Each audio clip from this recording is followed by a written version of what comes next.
الحمد لله رب العالمين والصلاة والسلام على سيد الأنبياء والمرسلين أما بعد فأعوذ بالله من الشيطان الرجيم بسم الله الرحمن الرحيم الصلاة والسلام عليك يا رسول الله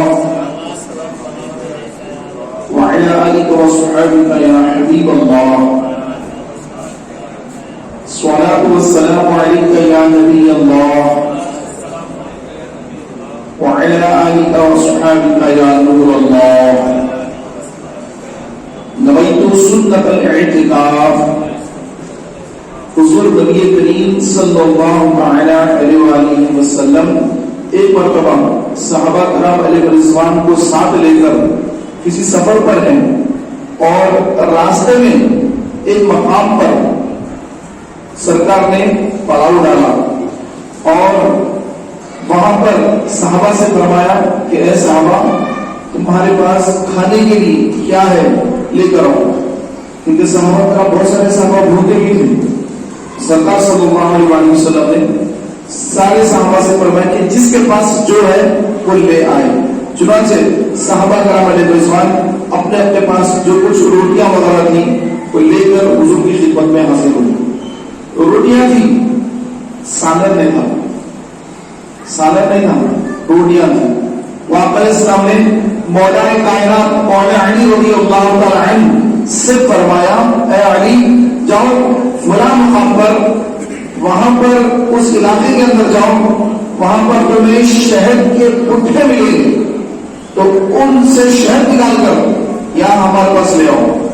چنانچہ خطبہ نبوی پر مولا کائنات مولا علی رضی اللہ تعالی عنہ اس علاقے میں گئے اور وہاں پر جا کر دیکھا کہ جھاڑوں پر یہ شہد کے جو پٹھے لگے ہوئے ہیں، شہد کے پٹھے لگے ہیں، تو مولا علی اس میں سے شہد نکالے اور شہد لے کر حضور کی بارگاہ میں حاضر ہوئے۔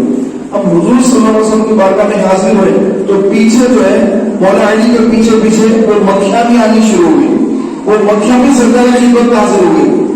تو پیارے بھائیوں، سرکار صلی اللہ علیہ وسلم نے ان مکھیوں سے کچھ گفتگو فرمائی۔ مکھیاں حضور کے کانے مبارک کے قریب آ گئے اور صحابہ کرام کو حیرت ہوئی کہ سرکار ان سے کیا گفتگو فرما رہے ہیں۔ وہ حضور کے قریب کچھ عرض کر رہی ہے اور سرکار بھی ان سے کچھ فرما رہے ہیں۔ تو پیارے بھائیوں، جب وہ مکھیاں چلی گئی تو صحابہ کرام نے پوچھا یا رسول اللہ صلی اللہ علیہ وسلم آپ نے ان مکھیوں سے کیا گفتگو فرمائی؟ تو آپ علیہ السلام نے فرمایا کہ میں نے ان مکھیوں سے پوچھا کہ اے مکھیوں تم یہ شہد کیسے بناتی ہو جبکہ تم پھولوں کو چوستی ہو؟ تو کوئی پھول کڑوا، کوئی کسالا، کوئی تیکھا، الگ الگ ہوتے ہیں پورے، لیکن یہ پھر شہد کیسے بنتا ہے، شہد کیسے بناتی ہو؟ مکھیوں نے عرض کی یا رسول اللہ جب ہم باغوں میں جاتی ہیں پھولوں کا رس چوستی ہیں، جب واپس پلٹ کر اپنے جھتوں میں آتی ہیں، یعنی اپنے گھروں میں جب اپنے جھتوں میں آتی ہیں تو راستے بھر آپ صلی اللہ علیہ وسلم کی ذات اقدس پر درود شریف پڑھتی آتی ہیں۔ خدرت نے سکھا دیا ہے کہ جب تم پھولوں کا رس پیو تو پھر تم درود پڑھتی جاؤ، تو بس یہ جو مٹھاس شہد کے اندر، یہ ساری مٹھاس آپ پر درود شریف پڑھنے کی برکت سے۔ تو پیارے بھائیوں، یہ درود شریف ایسا پیارا اور میٹھا عمل ہے کہ یہ ایسے ایسے اعمال جو ہمارے اعمال میں جہاں کہیں کوتاہیاں ہوتی ہیں، کمیاں رہ جاتی ہیں، کچھ غلطیاں ہو جاتی ہیں، لیکن اگر ہمارا درود پاک کا اگر معمول رہا ہوگا تو انشاءاللہ تبارک و تعالی ہمارے بھی کڑوے کسالے اعمال شہد کی مٹھاس میں تبدیل ہو کر خداوند عالم کی بارگاہ میں مقبول ہو جائیں گے انشاءاللہ۔ تو ہم بھی کوشش کریں رسول کریم صلی اللہ علیہ وسلم کی ذات مبارکہ پر کثرت کے ساتھ درود پڑھیں۔ کثرت کس کو کہتے ہیں؟ کثرت کہتے ہیں زیادہ کو۔ تو زیادہ سے مراد کتنا زیادہ، کتنا پڑھیں گے تو زیادہ شمار ہوگا؟ فرمایا روزانہ 1000 مرتبہ یا 700 مرتبہ یا 500 مرتبہ یا 300 مرتبہ میں اگر کوئی درود شریف پڑھے تو اس کو بھی کثرت سے درود شریف پڑھنے والوں میں شمار کیا جائے گا۔ تو پیارے بھائیوں، درود شریف پڑھنا بہت آسان کام ہے۔ آپ چھوٹے سے چھوٹا درود شریف پڑھ سکتے ہیں، جیسے صلی اللہ علی محمد، یہ بھی درود شریف، صلی اللہ علیہ وسلم، یہ بھی درود شریف، اللہم صلی علی محمد، یہ بھی درود شریف۔ چھوٹے سے چھوٹا درود کیوں نہ ہو، آپ اس کو روزانہ پڑھتے رہیں، کم از کم 300 مرتبہ پڑھ لیا کریں، تاکہ کل قیامت کے دن ہمیں رسول پاک کی شفاعت نصیب ہو، قبر میں اندھیرا نہ ہو، میدان محشر میں ہم کو عرش کا سایہ ملے، حوض کوثر سے سیراب ہو، اور آقا علیہ السلام کے مبارک ہاتھوں سے آب کوثر کے جام بھر بھر کے عطا ہو۔ تو میرے پیارے بھائیوں، اس کی ساری میدان محشر کی، قبر کی یہ ساری تیاریاں آج کرنا ہے، درود شریف کی برکت سے کرنا ہے، درود شریف کو ذریعہ بنا کر کرنا ہے، تاکہ درود شریف ہمارا اللہ کی بارگاہ میں قبول ہو، اور قبول ہوتا ہی ہے۔ کیوں کہیں گے آپ؟ اس لیے کہ آقا علیہ السلام پر بندہ جب درود شریف پڑھتا ہے تو اللہ تعالیٰ اس کو قبول فرماتا ہے۔ اب اگر کوئی آدمی نماز پڑھے، جیسے عشاء کی نماز ہوئی، آپ نے عشاء کی نماز پڑھی، نماز تو پڑھی، قبول ہوئی نہیں ہوئی، کوئی گارنٹی نہیں، کوئی دلیل نہیں ہمارے پاس نہیں کہ ہم بول سکیں کہ بھائی میری نماز قبول ہوئی، ہم دعویٰ نہیں کر سکتے۔ قرآن شریف پڑھتے ہیں، ایک یاسین پڑھ لیا، 10 قرآن ختم کرنے کا ثواب، لیکن یاسین قبول ہوا بھی یا نہیں ہوا، ایمان بن گیا۔ ذکر میں تھے، اللہ کا کچھ ذکر کیا تو وہ ذکر تو کیا، لیکن وہ ذکر اللہ کی بارگاہ میں قبول بھی ہوا یا نہیں ہوا، کوئی گارنٹی نہیں ہے، کسی بھی ہم کی گارنٹی نہیں ہے۔ زکات ادا کر رہے ہیں، حج پر جا رہے ہیں، عمرے کر رہے ہیں، روزے رکھ رہے ہیں، نمازیں پڑھ رہے ہیں، لیکن عمل کی قبولیت کی کوئی گارنٹی نہیں۔ لیکن قربان جائیے رسول پاک صاحب الاولاق سیاح افلاق صلی اللہ تعالی علیہ وسلم کی ذات اقدس پر، کہ آقا علیہ السلام کی ذات پر اگر کوئی بندہ درود شریف پڑھے تو اللہ تبارک و تعالی ہر حال میں اس کے درود کو قبول کرواتا ہے، ہر حال میں درود شریف قبول ہوتا ہے۔ اسی لیے علماء نے کیا حکم دیا، جب تم دعا کرو، جب تم اللہ کی بارگاہ میں دعا نہ ہو، پہلے درود پڑھو، دعا کے بعد پھر درود پڑھو، تو اللہ تعالیٰ اس درود کی برکت سے تمہاری دعا کو بھی قبول کر لے گا۔ اسی لیے ہم اہل سنت و جماعت ہر کام سے پہلے درود شریف پڑھتے ہیں، حتیٰ کہ اذان دیتے ہیں، مسجد میں اذان ہوتی ہے 5 ٹائم کی، اذان سے پہلے اذان کے بعد بھی ہم درود شریف پڑھتے ہیں۔ قرآن شریف پڑھنا ہو، پہلے درود شریف پڑھا، پھر اعوذ تسمیہ پڑھا، اعوذ باللہ بسم اللہ پڑھی، پھر قرآن شریف پڑھا، اور اس کے بعد پھر درود شریف پڑھا۔ تو جو بھی کام کرتے ہیں تو پہلے درود پڑھتے ہیں، بعد میں پھر درود پڑھتے ہیں۔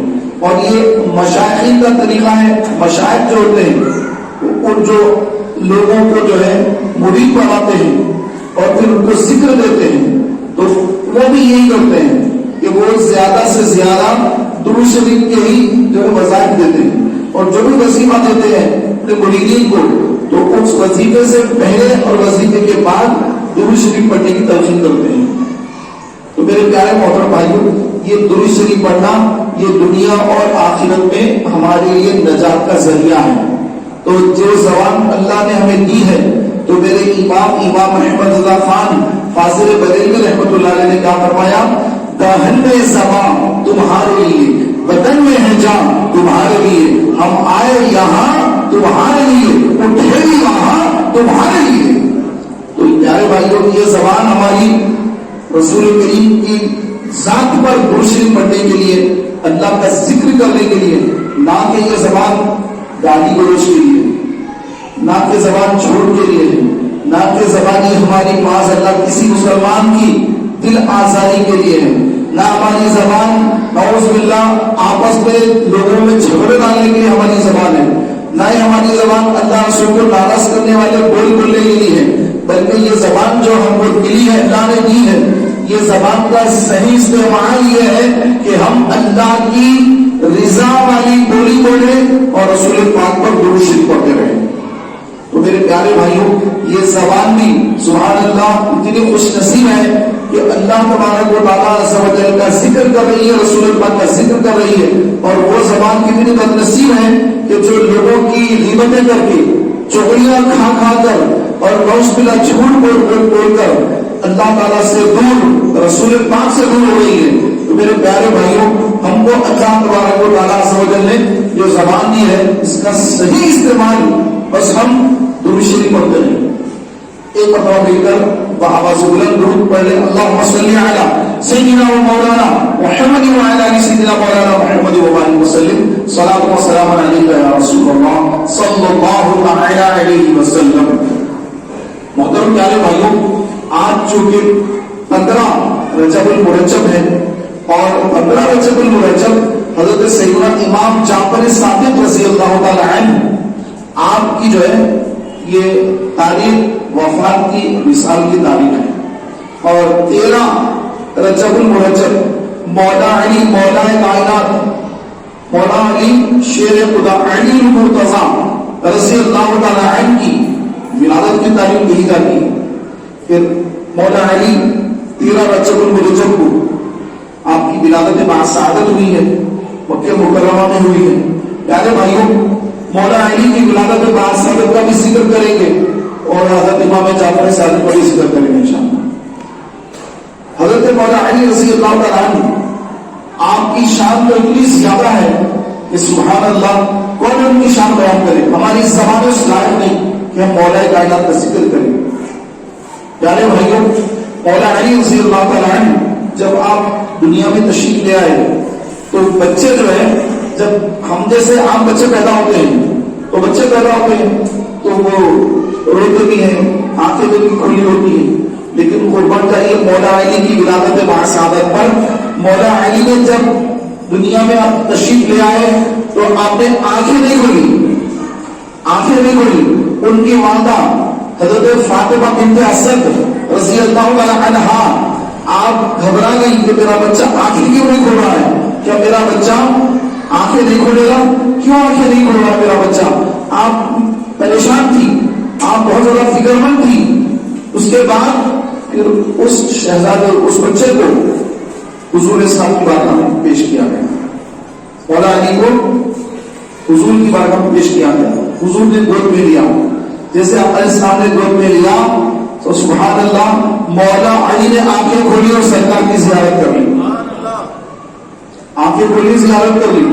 تو مولا علی دنیا میں آتے ہی تو سب سے پہلے جو جس کو دیکھا وہ رسول پاک کا چہرہ نور کو دیکھا، آقا کے رخ زیبا کو دیکھا، آقا کے رخ روشن کو دیکھا، آقا کے چہرے مبارکہ کو دیکھا، دنیا کی کوئی چیز کو نہیں دیکھا، حتیٰ کہ اپنی ماں کو بھی نہیں دیکھا، اپنی ماں کو بھی نہیں دیکھا، دیکھا تو رسول پاک کے چہرے کو دیکھا۔ سبحان اللہ، کیا شان ہے مولا علی۔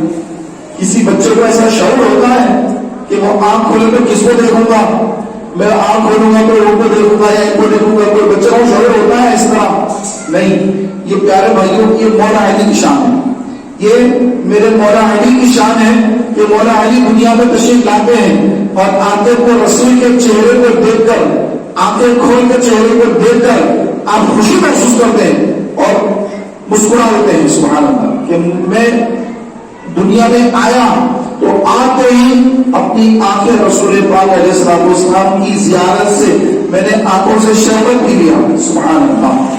پیارے بھائیوں، مولا علی رضی اللہ تعالیٰ عنہ کا مقام اور مرتبہ بہت زیادہ ہے۔ 7-8 سال کی عمر شریف ہے آپ کی، بچوں میں سب سے پہلے اسلام قبول کرنے والے مولا علی رضی اللہ تعالیٰ عنہ، بڑوں میں حضرت ابوبکر صدیق رضی اللہ تعالیٰ عنہ، اور عورتوں میں حضرت خدیجہ الکبریٰ رضی اللہ تعالیٰ عنہا جو سب سے پہلے اسلام قبول فرمائی۔ پیارے بھائیوں، حضرت علی رضی اللہ تعالیٰ عنہ آپ جب حضور کو دیکھے کہ سرکار نماز پڑھ رہے ہیں، حضور کی اہلیہ ہماری ماں حضرت خدیجہ الکبریٰ رضی اللہ تعالیٰ عنہا وہ بھی حضور کے بارے میں نماز پڑھ رہی ہیں، تو مولا علی 7-8 سال کی عمر شریف ہے، دیکھا کہ حضور نماز پڑھ رہے ہیں، حضرت خدیجہ الکبریٰ رضی اللہ عنہا بھی نماز پڑھ رہی ہے، ان کو عجیب محسوس ہوا کہ یہ کیسی عبادت ہے. کوئی دکھتا ہی نہیں سامنے, کوئی چیز ہے نہیں, کیونکہ وہاں پر مکہ شریف کے اندر لوگ بتوں کی پوجا میں مصروف تھے. خانے کعبے کے اندر 360 بت, لیکن سرکار نماز پڑھ رہے ہیں تو مولا علی کو بڑا تعجب ہوا. سرکار نے سلام پھیرا, اس کے بعد فرمایا اے علی میں تم کو اسلام کی دعوت دیتا ہوں.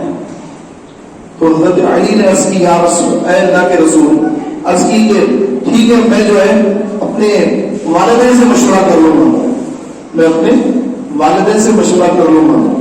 تو سرکار نے سامنے فرمایا کہ تم اپنے والدین سے تو مشورہ کر لو, مگر جو تم نے ہمیں نماز پڑھنے دینا ہے یہ کسی سے مت کہنا, یہ کسی سے مت کہنا. پھر پیارے بھائیوں شام کا وقت ہوا, مولا علی حضور کی بارگاہ میں حاضر ہوئے اور کلمہ پڑھ کر اسلام میں داخل ہو گئے. کلمہ پڑھ کر اسلام میں داخل ہو گئے. تو میرے پیارے بھائیوں مولا علی تو پیدائش سے ہی جانتے تھے کہ کس کے چہرے انور کو دیکھ کر میں نے آنکھ کھولنی ہے. وہ تو بچپن شریف سے دنیا میں آتے ہی آپ نے یہ فیصلہ کر لیا تھا کہ میں آنکھیں اس وقت کھولوں گا جب رسول پاک مجھے اپنی گودی مبارکہ میں لیں گے. ماں نے گود پہ لیا, آنکھیں نہیں کھولی, رسول نے گود پہ لیا, آنکھیں کھول دی. تو پیارے بھائیوں جب رسول نے گود پہ لیا تو آنکھیں کھول دی. جب 7 سال کی عمر شریف ہے تو اس وقت بھی آپ کو بلا تعمیر آپ نے دل میں تو پہلے سے اسلام ہے, آپ کے دل میں تو پہلے اسلام ہے, لیکن بس عرض کی کہ بس اپنے ماں باپ سے مشورہ کر لو, لیکن اس کے بعد آئے شام کے وقت پر آ کر اسلام قبول کر لیا. تو میرے پیارے بھائیوں رسول پاک صلی اللہ علیہ وسلم جب ہجرت فرمائی تو مولا علی رضی اللہ تعالیٰ عنہ کو اپنے پاس جو کچھ کفار مکہ کی امانتیں تھی وہ عنایت فرمائی اور فرمایا اے علی یہ مکے والوں کی کچھ چیزیں ہیں, ان کی امانتیں ہیں, وہ لوگ میرے پاس لا کے رکھتے ہیں, لہذا یہ امانت ہے, جس کی امانت ہے اس کو واپس دے کر تم بھی مدینے آ جانا ہے ہجرت کر کے.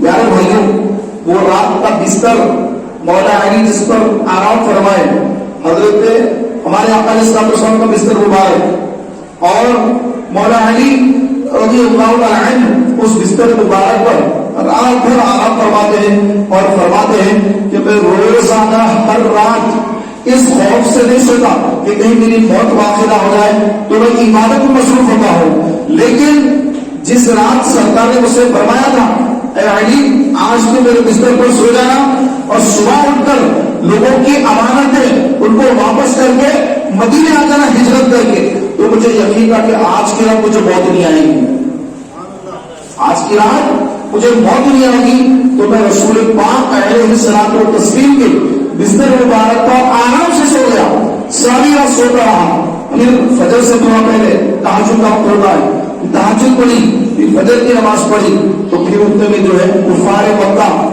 اندر داخل ہو گئے. حضور کہاں ہے, دیکھیں مولا علی حضور تو آپ میں تشریف لے گئے. تو میرے پیارے بھائیوں مولا علی کی وہ شان ہے کہ اس طرح جو ہے آپ حضور کے بستر پر بے خوف و خطر, بنا خوف و خطر آرام فرما رہے ہیں کہ کبھی بھی حملہ ہو سکتا ہے. آپ آدمیوں سے ڈر جائیں گے, آپ نے مجھے مارنا دے کوئی, کفار مکہ بعد تلوار لے کے گھوم رہے ہیں, حضور کے کاشانہ کا اس کا محاصرہ کیا ہوا ہے, ہاتھ میں تلواریں ہیں, کبھی بھی گھس کر جو ہے مجھے قتل کر دیں گے, شہید کر دیں گے. لیکن مولا علی کو کوئی خوف نہیں, کیونکہ رسول پاک نے جو فرمایا. تو میرے پیارے بھائیوں اب ہجرت فرما کر مدینے آئے تو سرکار نے کیا کیا کہ مدینے والوں کو مکے والوں کا بھائی بھائی اسلامی بھائی بنا دیا, ایک انصاری ایک مہاجر. مدینے کے صحابہ کیا کہلاتے ہیں, انصاری. مکے کے صحابہ کیا کہلاتے ہیں, بولیے, مہاجر, ہجرت کرنے والے. ہجرت کرنے والے ہجرت فرما کر مدینے کو آ گئے, مہاجر کہلائے. اور مدینے میں جو لوگ صحابہ ہیں وہ صحابہ کون, انصاری, مدد کرنے والے. انصار کس کو کہتے ہیں, مددگار. انصاری مدد کرنے والا. تو پیارے محترم بھائیوں انصاری صحابہ کو, مدینے کے صحابہ کو مکے کے صحابہ کا سرکار نے اسلامی بھائی بنا دیا, ہر ایک طریقے کا بھائی بنا دیا. حضرت ابوبکر کو بھی بنا دیا, حضرت عمر کو بھی بنا دیا, حضرت عثمان کو بنایا, تمام صحابہ کو, مدینے والے انصاری صحابہ کا اسلامی بھائی بنا دیا. اب حضور صلی اللہ علیہ وسلم نے دیکھا کہ سب تو ہو گئے, علی باقی.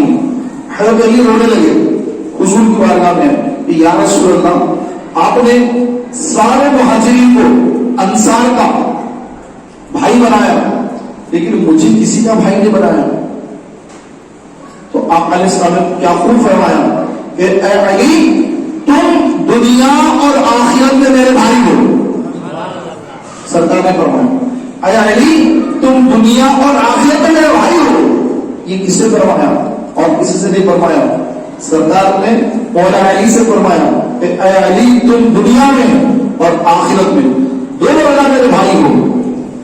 فرمایا جس طرح موسیٰ علیہ السلام کے بھائی ہارون علیہ السلام نبی تھے, لیکن میرے بعد نبوت کو اللہ نے ختم کروا دیا.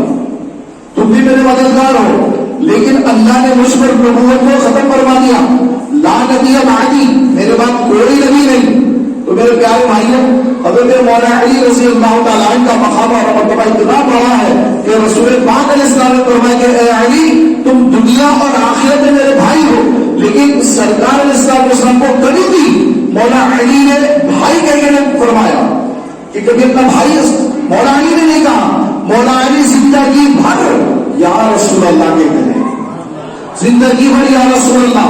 میرے آقا کی عاجزی ہے, میرے آقا علیہ السلام کی عاجزی ہے کہ مولا علی سے فرمایا کہ تم میرے بھائی ہو. اگر کوئی کسی کو آپ تو میرے بھائی ہیں, دوسرا بھی اس کو جو بھائی کہنا شروع کر دیتا ہے, ہاں بھائی, ہاں بھائی. لیکن مولا علی جانتے ہیں کہ رسول پاک علیہ السلام کی وہ عاجزی, وہ انکساری ہے. رسول پاک علیہ السلام کا تو کوئی بھائی ہو نہیں سکتا. میں تو حضور کو یہی عرض کروں گا کہ یا رسول اللہ, یا حبیب اللہ, یا نبی اللہ. تو میرے پیارے محترم بھائیوں, رسول پاک علیہ السلام کسی کے بھائی نہیں ہیں, کسی کے دنیاوی طور پر.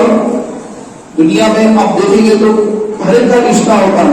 اب رسول پاک کے بھی اہل بیت ہیں, اہل بیت ہیں, لیکن وہ کبھی بابا جان فرماتے ہیں, حضرت فاطمہ زہرا, کبھی یا رسول اللہ بھی فرماتے ہیں, کبھی بابا جان بھی فرماتے ہیں.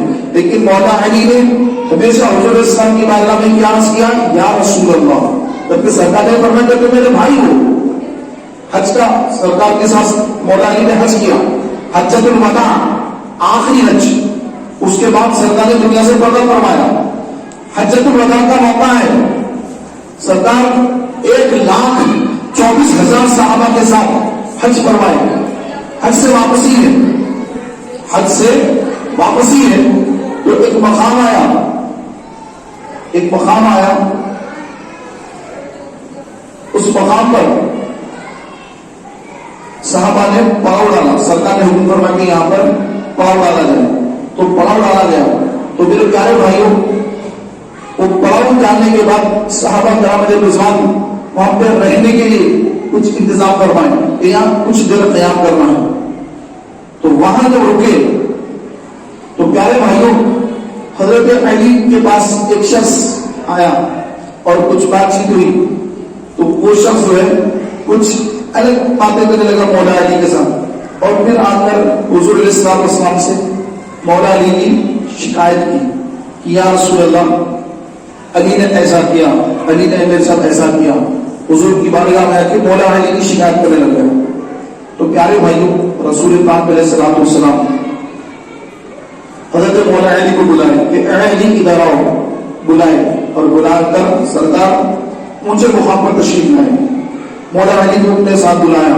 بلا کے مولا علی کو ان کا ہاتھ اٹھایا, فرمایا کہ اے لوگوں, کیا میں تمہارا مولا نہیں, کیا میں تمہارا مولا نہیں؟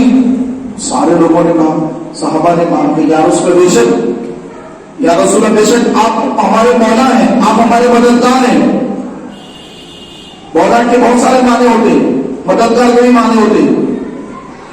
بے شک یا رسول اللہ ہمارے مولا ہیں. تو سرکار نے اسلام نے مولا علی کا ہاتھ اٹھا کر فرمایا, من کنت مولا ہوں فہذا علی مولا ہوں.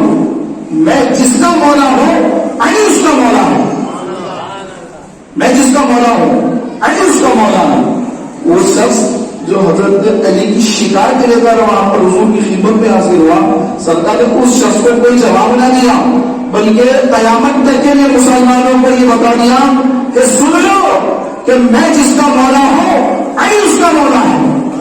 تو میرے پیارے بھائیوں، لوگوں کی ایک عادت ہوتی ہے ہر ایک کی شکایتیں کرنا، ان کی شکایت، ان کی شکایت، ان کی شکایت. حد ہو گئی کہ مولا علی کی بھی شکایت کرتے ہیں لوگ. سرکار نے اس شخص سے یہ نہیں فرمایا کہ علی ایسے نہیں ہے، یہ ایسا بات کچھ نہیں فرمایا. سرکار نے کیا جواب ارشاد فرمایا؟ اس کا جواب اس شخص نے جب آ کر کہا تو سرکار نے بھرے مجمع میں 1,24,000 صحابہ کرام کے مجمع میں آقا نے فرمایا کہ میں جس کا مولا ہوں علی اس کا مولا ہے. تو آج پوری دنیا کے مسلمان، خاص کر ہم اہل سنت الحمدللہ عز و جل مولا علی رضی اللہ تعالیٰ کو مولا مانتے ہیں، مولا علی مانتے ہیں، شیر خدا مانتے ہیں. اور بعض لوگ ایسے بھی ہیں کہ جو مولا علی رضی اللہ تعالیٰ کے تعلق سے دشمنی رکھتے ہیں دین کے اندر. ان کو کہا جاتا ہے خوارج، اور یہاں تک کہ ان کی دشمنیاں تھی کہ وہ مولا علی رضی اللہ تعالیٰ عنہ کو معاذ اللہ کافر کہتے تھے، حضرت علی کو کافر کہتے تھے معاذ اللہ، استغفر اللہ. اور سرکار علیہ السلام نے اس بات کی پہلے ہی خبر دی کہ اے علی، کہ ایک گروہ ہوگا خارجیوں کا جو تم سے مقام نہروان پر جنگ کرے گا اور فتح تمہاری ہوگی، اور وہ خوارج وہ قتل ہوں گے اور وہ ناکام ہوں گے اور اللہ تمہیں فتح عطا فرمائے گا. تو ایسے ہی ہوا جب مولا علی رضی اللہ تعالیٰ عنہ کا دور خلافت آیا تو پیارے بھائیوں، خارجیوں نے حضرت علی رضی اللہ تعالیٰ عنہ پر نعوذ باللہ معاذ اللہ، 100 بار معاذ اللہ کہ کفر کا فتویٰ لگا دیا کہ مولا علی نعوذ باللہ کافر ہو گئے. استغفر اللہ. مولا علی رضی اللہ تعالیٰ عنہ آپ لشکر لے کر تیار ہیں اور وہ لوگ خوارج آپ سے جنگ کرنا چاہ رہے ہیں، خارجی آپ سے جنگ کرنا چاہ رہے ہیں. مولا علی کی فوج بھی تیار ہے. حضرت عبداللہ ابن عباس رضی اللہ تعالیٰ عنہ حضرت علی کی بارگاہ میں حاضر ہوئے. عرض کیا یا رسول اللہ صلی اللہ تعالیٰ علیہ وسلم، اے علی، کہ یہ لوگ جو آپ سے جنگ کرنا چاہتے ہیں، کہ یہ لوگ کس وجہ سے جنگ کرنا چاہتے ہیں؟ تو مولا علی نے فرمایا اے عبداللہ ابن عباس، یہ لوگ مجھے کافر کہہ رہے ہیں، مجھے کافر کہہ رہے ہیں اور کلمہ پڑھنے کو کہہ رہے ہیں. تو انہوں نے پوچھا کیوں؟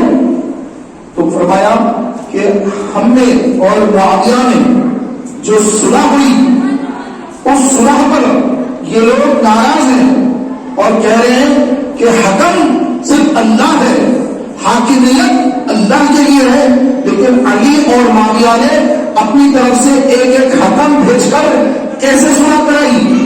ایسا تو ہو ہی نہیں سکتا، حکم تو صرف اللہ ہوتا ہے. حضرت عبداللہ ابن عباس جب یہ سنے تو عرض کی کہ اے امیر المومنین، آپ مجھے اجازت دیجیے کہ یہ جو خارجی ہیں میں ان کے پاس جاؤں گا، ان کو سمجھاؤں گا کہ یہ لوگ کس قدر گمراہی میں مبتلا ہیں. حضرت علی سے اجازت دے کر حضرت عبداللہ ابن عباس رضی اللہ تعالیٰ عنہ خارجیوں کے پاس تشریف لے گئے اور خارجیوں سے کہا کہ اے لوگوں، تم لوگ علی کو کیوں نعوذ باللہ کافر کہتے ہو؟ تو انہوں نے کہا کہ ہم نے یہ تو قرآن میں ہے. آپ نے کچھ اچھا قرآن میں ہے، کیا ہے قرآن میں بتاؤ؟ تو کہا حاکمیت اللہ کے لیے ہے، الحکم للہ، حاکمیت اللہ کے لیے. تو حاکم تو اللہ ہے. حضرت علی حضرت معاویہ میں جب صلح ہوئی تو دونوں نے ایک ایک صحابی کو بھیجایا اور ان کی طرف سے ایک صحابی آئے، ان کی طرف سے ایک صحابی آئے اور بیٹھ کر صلح کری. دونوں حکم بنے، یہ ایک حکم وہ ایک حکم. تو اس طرح حکم بنانا کفر ہے معاذ اللہ، کیونکہ حاکم تو اللہ ہے.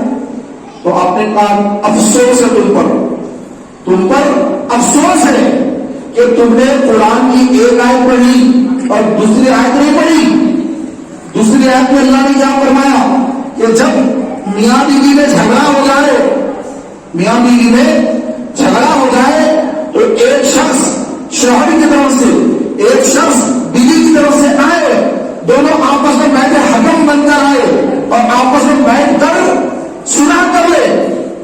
کہ ان کے اندر کیا خامی ہے، ان کے اندر کیا کہاں غلط فہمی ہو رہی ہے، یہاں کہاں پر غلط فہمی ہو رہی ہے، تو یہاں کی غلط فہمیاں وہاں کی غلط فہمیاں یہ دور ہو جائے اور دونوں حکم بیٹھ کر وہاں پر سلح کر لے، اور جب دونوں سلح کر لیں گے تو اس سلح کو شوہر بھی مان لے گا، بیوی بھی مان لے گی، اور دونوں میں سلح ہو جائے گی۔ تو یہاں پر دو بڑے بڑے لشکر، مولا علی کا لشکر، امیر معاویہ کا لشکر، یہ دو لشکروں میں جھگڑا ہو رہا ہے۔ تو اس کے بعد مولا علی نے ایک حکم بنا کر بھیجا، حضرت امیر معاویہ آپ نے بھی ایک حکم بنا کر بھیجا، تو دونوں حکم آئے اور آ کر دونوں نے وہاں پر صلح کر لی اور جنگ صفین ختم ہوئی۔ اور اس کے بعد یہ لوگ معاذ اللہ امیر معاویہ کو بھی کافر، مولا علی کو بھی کافر معاذ اللہ۔ تو پیارے بھائیوں، خارجی جو تھے، جو آج کے سمجھ لیں گے نام فاتحہ اس طرح نماز پڑھتے ہوں، سمجھ گئے ہوں گے آپ، تو یہ اس زمانے سے چلے آ رہے ہیں۔ آج بھی جو ہے یہ اہل بیت کے بڑے دشمن ہیں، امام حسین کی شان میں بےعزتی کرتے ہیں اور یزید کو امیر المومنین کہتے ہیں، جبکہ یزید تو پلید تھا، اس کی ناجائز اولادیں آج بھی ہے اور مدرسے کے نام سے چلاتے ہیں یہ لوگ، یزید کے نام سے مدرسے چلاتے ہیں، یزید پلید کے نام سے سڑکوں کے نام رکھ دیے گئے۔ اتنی کوئی یزید سے محبت اور امام حسین سے دشمنی، اہل بیت کی دشمنی، مولا علی کی دشمنی۔ میرے پیارے بھائیوں، حضرت علی رضی اللہ تعالیٰ عنہ جب آپ حضرت عباس عبداللہ کے پاس مولا علی کے پاس سے وہاں گئے اور ان کو خارجیوں کو سمجھایا، تو پیارے بھائیوں 10,000 خارجیوں میں سے 5,000 خوارج توبہ کر کے مولا علی کی بارگاہ میں حاضر ہو گئے کہ مولا ہمیں معاف کر دیں، ہم سے غلطی ہو گئی، ہم بڑی غلط فہمی تھے۔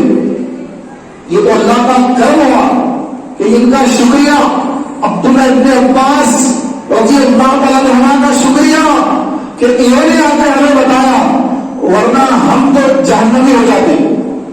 تو 10,000 میں سے 5,000 خوش نصیب حضرت عبداللہ ابن عباس کی اس تقریر سے متاثر ہو کر، حقیقت کو سمجھ کر مولا علی کے قدموں میں حاضر ہو کر توبہ کری، اور جو 5,000 بدبخت تھے، خارجی تھے، جو مولا علی کے دشمن تھے اور ان کو قرآن سمجھ میں نہیں آیا، ایک آیت پڑھی دوسری آیت نہیں پڑھی، جب سمجھانے کے لیے کوئی آیا تو ان کو سمجھ میں بھی نہیں آیا۔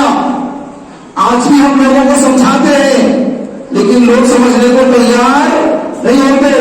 جن کے مقدر میں جہنم لکھا ہوتا ہے وہ کتنا بھی سمجھائے ان کو سمجھ نہیں آتی، جس طرح ان خارجیوں کو سمجھ میں نہیں آیا، آج کے خارجیوں کو بھی سمجھ میں نہیں آتا ہے۔ آج بھی وہ اہل بیت کی دشمنی جنہوں میں رکھتے ہیں، تو یاد رکھیں کہ اہل بیت کی دشمنی یا صحابہ کی دشمنی یہ کبھی جنت میں لے کے لے جائے گی۔ جو دشمنی پالنے والا ہوگا اس کا ٹھکانہ جہنم ہوگا۔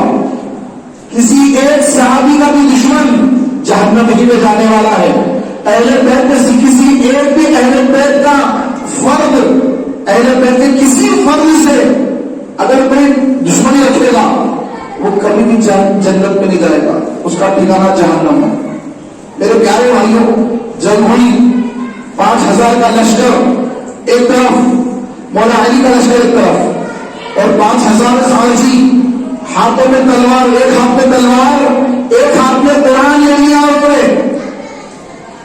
ایک ہاتھ میں قرآن لے کر آئے مولا علی سے جنگ کرنے کے لیے۔ اب عام آدمی دیکھا تھا تو اس کو سمجھ میں نہیں آئے گی بات کہ بھائی ان کے پاس تو قرآن ہے، ہاتھ میں قرآن ہے، اور معاذ اللہ مولا علی سے جنگ کرنے آ گئے۔ سرکار نے کیا فرمایا؟ جدھر علی ہے ادھر حق ہے، جدھر حق ہے ادھر علی ہے، جدھر علی ادھر حق ہے، اور علی اور قرآن یہ کبھی جدا نہیں ہوں گے، یہاں تک کہ اہل بیت اور قرآن قیامت کے روز حوض کوثر پر مجھ سے ملاقات کریں گے۔ تو پیارے بھائیوں، سرکار نے یہ بھی خبر دی تھی اے علی تم سے جنگ کرنے والا خارجی، اس کا جو سرغنہ ہوگا، اس کا جو سردار ہوگا، اس کا سینہ، ایک طرف کا سینہ عورتوں کے سینوں کی طرح ہوگا. یہ بھی خبر دی آپ علیہ السلام نے. اس کے بعد یہاں پر 5000 خارجیوں نے جب مولا علی سے بغاوت کر کے نعوذ باللہ جنگ کا ارادہ کر لیا تو مولا علی نے بھی جنگ کا حکم دے دیا. جنگ شروع ہو گئی. نہروان کے مقام پر خارجیوں سے مولا علی کی جنگ ہوئی. 5000 خارجی مارے گئے. مولا علی نے جنگ جیتی. اب صحابہ خوشخبری لاتے سنا ہے امیر المومنین کی بارگاہ میں کہ اے امیر المومنین، اے مولا علی، مبارک ہو کہ اللہ نے ہمیں فتح عطا فرمائی. تو حضرت علی نے فرمایا کہ ان خارجیوں کا سرغنہ، سردار، کیا وہ مارا گیا یا نہیں مارا گیا؟ تو صحابہ نے عرض کی اے امیر المومنین، وہ تقریباً سب مارے جا چکے، باقی بھاگ گئے ہیں. سب مارے گئے تقریباً، کچھ بھاگ گئے. تو پھر مولا علی خود بنفس نفس تشریف لے آئے اور آ کر لاشوں کی جو انبار تھی، لاشوں کو ہٹانے کا حکم دیا.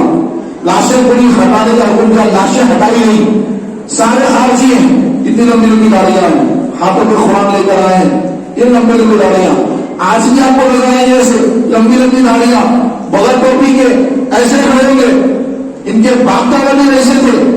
تو مولا علی سے جنگ کرنے آ گئے تھے اور جہنمی ہو گئے تھے. ان کی ناجائز رسمیں آج بھی موجود ہیں. میرے پیارے بھائیوں، تو مولا علی نے وہ ساری لاشوں کو ہٹا کر جب دیکھا تو سب سے نیچے ایک لاش ملی. مولا علی نے فرمایا کہ اس کو سیدھا کرو. جب اس کو سیدھا کیا گیا، اس کا کرتا پھاڑا جب دیکھا گیا تو ایک طرف کا سینہ اس کا عورتوں کے مثل تھا. تو مولا علی نے فرمایا بے شک میرے آقا علیہ السلام نے سچ فرمایا تھا کہ خارجیوں کا سرغنہ اس طرح اس کے اندر نشانی ہوگی. تو بے شک اس نشانی کو آج دیکھ رہا ہو کہ اللہ نے ہمیں فتح عطا فرمائی. آپ نے تکبیر کا نعرہ لگایا، اللہ اکبر کا نعرہ لگایا، بار بار آپ نے نعرہ لگایا اللہ اکبر، اللہ اکبر، اللہ اکبر. اللہ کے رسول صلی اللہ علیہ وسلم نے جس بات کی خبر دی تھی وہ آج پوری ہو گئی ہے. وہ آج پوری ہو گئی ہے. میں اپنی آنکھوں سے دیکھ رہا ہوں. رسول پاک علیہ السلام کئی سال پہلے یہ خبر دے دی، کئی سال پہلے سرکار نے خبر دی. تو میرے پیارے بھائیوں، یہ خارجی لوگ، یہ اہل بیت کے دشمن، یہ مولا علی کے دشمن، اور قرآن پڑھتے ہیں، قرآن ان کے حلق کے نیچے نہیں اترتا. سرکار علیہ السلام نے فرمایا اے علی، تمہاری مثال عیسیٰ علیہ السلام کی طرح ہے کہ عیسیٰ علیہ السلام کے دشمن یہود ان سے بڑی دشمنیاں کریں گے، اور عیسیٰ علیہ السلام کے امت کے کچھ لوگ اتنی محبت کریں گے کہ عیسیٰ علیہ السلام کو خدا بنا لیں گے. اور تمہاری مثال بھی ایسے ہی ہے. تم سے محبت کرنے والے تمہیں خدا بنا دیں گے، اور تم سے دشمنی کرنے والے ان کا ٹھکانہ جہنم ہوگا. وہ خارجی ہوں گے، خارج ہو چکے ہیں دین سے. تو آج دیکھیے آپ، ایک طرف رافضیت تو مولا علی کا مقام اور مرتبہ اتنا زیادہ بتاتے ہیں کہ پہلے تو کہتے ہیں کہ حضرت عمر سے افضل، حضرت عثمان سے، حضرت عمر سے، حضرت ابوبکر سے افضل. اس کے بعد کہتے ہیں کہ سارے انبیاء سے افضل. اس کے بعد کہتے ہیں رسول پاک سے بھی افضل. اور بعض تو یہ کہتے ہیں معاذ اللہ کہ علی خود خدا ہے. اس وقت علی کو خدا کہتے ہیں. تو اتنی محبت پہ غلو کر کے کافر ہو جاتے ہیں، اور مولا علی سے دشمنی رکھ کر لوگ کافر ہو جاتے ہیں. ان کی دشمنی ان کو جہنم میں لے جاتی ہے. کفریات کرتے ہیں مولا علی کی دشمنی میں، اس کے بعد ان کا ٹھکانہ ہمیشہ ہمیشہ کے لیے جہنم ہوتا ہے. ہم اہل سنت و جماعت، ہم مولا علی کا مقام اور مرتبہ جو اللہ نے کو عطا فرمایا، ہم اس اللہ اور رسول کی عطا پر حضرت علی کا مقام اور مرتبہ جو ہے ہم اس کو مانتے ہیں. ہم اس کو مانتے ہیں. پیارے بھائیوں، حضرت علی رضی اللہ تعالیٰ عنہ میدان خیبر کا قلعہ فتح ہوا. کیسے فتح ہوا؟ سرکار خود تشریف لائے خیبر کا قلعہ فتح کرنے کے لیے. آپ نے خیبر کے قلعے کی زیارت کی ہوگی آپ میں سے کسی نے جو حج پر گئے تھے. حج پر جو جاتے ہیں لوگ مدینے جاتے ہیں, مدینے سے خیبر جاتے ہیں اور خیبر کا قلعہ اس کی زیارت کرتے ہیں. الحمد اس فقیر نے عرب شریف میں جب جاب کرتا تھا تو میں اس وقت جو ہے خیبر کا قلعہ گیا تھا اور زیارت کی تھی وہاں کی. پیارے محترم بھائیوں, رسول پاک علیہ الصلوۃ والسلام خیبر کا قلعہ فتح کرنے کے لیے تشریف لائے. حضرت ابو بکر بھی ساتھ ہیں, حضرت عمر ساتھ ہیں, اجلہ بڑے بڑے اکابر صحابہ ساتھ میں, حضرت علی بھی ساتھ میں. قلعہ فتح نہیں ہو رہا ہے, بہت دن لگ گئے. ایک دن سرکار نے فرمایا کہ اے ابو بکر آج تم جاؤ. صدیق اکبر تشریف لے گئے اور دن بھر جنگ ہوئی, یہاں تک شام ہو گئی, قلعہ فتح نہیں ہوا. دوسرا دن آیا, حضرت عمر بن خطاب سے سرکار نے فرمایا اے عمر آج تم جاؤ. حضرت عمر تشریف لے گئے. دن بھر جنگ ہوئی اور شام ہو گئی, اندھیرا ہو گیا, جنگ ختم ہو گئی. تیسرا دن, اب شام کا وقت ہے, حضرت عمر آ گئے واپس, شام کا وقت ہے. آقا علیہ السلام نے فرمایا کہ کل میں جھنڈا اس شخص کو دوں گا جس کے ہاتھ پر اللہ نے فتح رکھی ہے. پیارے بھائیوں, اب رات بھر صحابہ بے چین اور بے قرار ہیں, رات بھر صحابہ سو نہیں رہے ہیں کہ کاش صبح ہم کو جھنڈا مل جائے, ہمیں جھنڈا عطا فرما دے آقا علیہ السلام. صحابہ کی یہی خواہش ہے کہ کاش صبح ہو اور جھنڈا ہمیں عطا ہو جائے. اب صبح ہوئی, فجر کی نماز ہوئی, سرکار علیہ السلام بعد نماز فجر صحابہ پہ نظر آئی صحابہ پر, تو دیکھا سب کو جمع کیا. جمع کرنے کے بعد دیکھا کہ حضرت علی موجود نہیں, تو پوچھا کہ علی کہاں ہے, علی کہاں ہے؟ تو عرض کی لوگوں نے یا رسول اللہ حضرت علی کو آنکھوں میں درد ہے, آنسو میں چشم آنکھ آئے کہتے دیکھیے آنکھ آ جا رہا, تو آنسو میں چشم مبتلا ہے, آنکھوں میں بڑی تکلیف اور شدت کا درد ہے, علی دور ہے. تو فرمایا کہ علی کو بلاؤ, علی کو بلاؤ. چنانچہ مولا علی کو بلایا گیا. مولا علی کو بلانے کے بعد حضور کی خدمت میں حضرت علی حاضر ہوئے. تو عرض کی یا رسول اللہ میری آنکھوں میں بڑا درد ہے. تو آقا نے کیا کیا, اپنا لعاب دہن, اپنا تھوک مبارک لعاب دہن نکال کر مولا علی کی آنکھوں میں لگا دیا. سبحان اللہ. جیسے آقا نے لعاب دہن لگایا, مولا علی کی آنکھوں کا جو کچھ تکلیف تھی ساری تکلیف اللہ نے دور کر دی. آنسو میں چشم سے نجات دی اللہ نے. پیارے بھائیوں, آپ کی آنکھیں پہلے سے زیادہ روشن ہوگی. سبحان اللہ. پھر آقا السلام نے فرمایا کہ جھنڈا لاؤ. چنانچہ جھنڈا لایا گیا. آقا علیہ السلام نے فرمایا کہ آج میں جھنڈا اس شخص کے ہاتھ میں دوں گا جس کے ہاتھ پر اللہ نے خیبر کا قلعے کی فتح رکھی ہے. اس کے بعد حضرت علی کو بلا کر آقا علیہ السلام نے وہ مبارک جھنڈا عطا فرما دیا. فرمایا کہ اے علی جاؤ جا کے خیبر کو فتح کرو.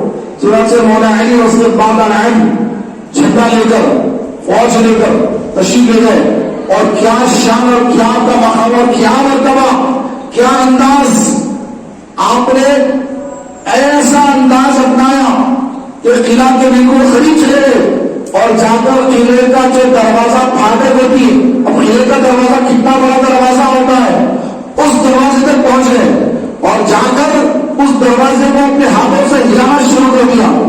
دروازہ تھوڑی دیر تک تو ویسے رہا, لیکن آپ کی قوت, آپ کی شجاعت, آپ کی ایسی طاقت کہ وہ جو بڑا پھاٹک ہے, قلعے کا دروازہ ہے, بڑی پھاٹک ہے, اور وہ ہلنے لگی, ادھر ادھر سے ہلنے لگی, اور آپ نے زور لگایا اور ہلنے لگی, یہاں تک کہ زور سے اکھاڑ کر پھینک دیا,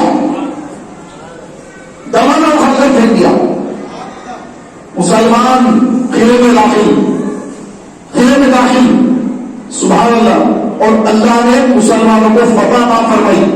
پیارے بھائیوں قلعہ فتح ہو گیا. سرکار صلی اللہ علیہ وسلم کی خدمت میں خوشخبری پہنچائی گئی کہ یا رسول اللہ علی نے خیبر کا قلعہ فتح کر لیا ہے. مسلمان خیبر قلعے میں داخل ہو گئے اور یہ قلعہ کس کا تھا؟ یہودیوں کا. بولی کس کا تھا؟ یہودیوں کا، اسرائیلیوں کا.